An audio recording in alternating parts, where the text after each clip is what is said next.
It's June 30th, 2023, and the U.S. Supreme Court has struck down President Biden's student loan forgiveness program. Want to know more? Stay tuned.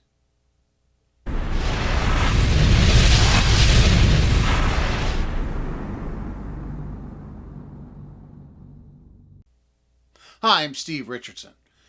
The Supreme Court today, June 30th, 2023, struck down President Biden's student loan forgiveness program, ruling that he didn't have the legal authority to waive more than $400 million owed to the government.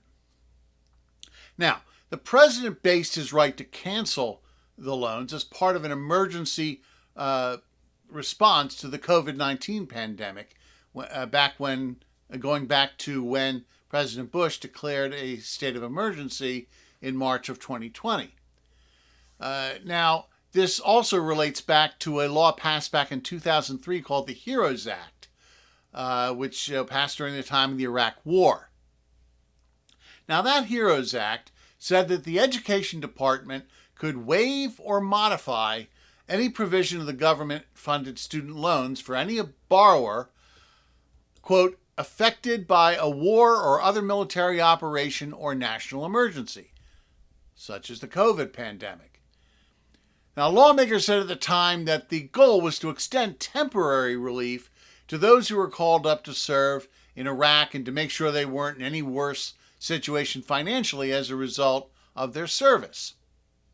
But the court opinion stated that the HEROES Act allows the Education Secretary to waive or modify existing statutory regulatory provisions applicable to financial assistance programs under the Education Act, but does not allow him to rewrite the statute to the extent of canceling about $430 billion of student loan principal.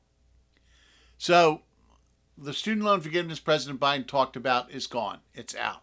There's no more up to $10,000 forgiveness on loans held by the federal government, or up to $20,000 if you had a Pell loan. That's gone. But that doesn't mean that there isn't still some relief. You need a plan now to be ready for the fall if you have student loans and the music starts up again and you have to start making payments. There's still the IDR, or income-driven repayment recount, where you can gain additional months' worth of payment and shorten your repayment term under an IDR plan. There's also a Fresh Start program to get you out of default. And they're also proposing a new income-driven repayment plan that hopefully will be available this fall that will cap your payments at 5% of disposable income, whereupon the current income-based repayment is at 10%. So that's huge.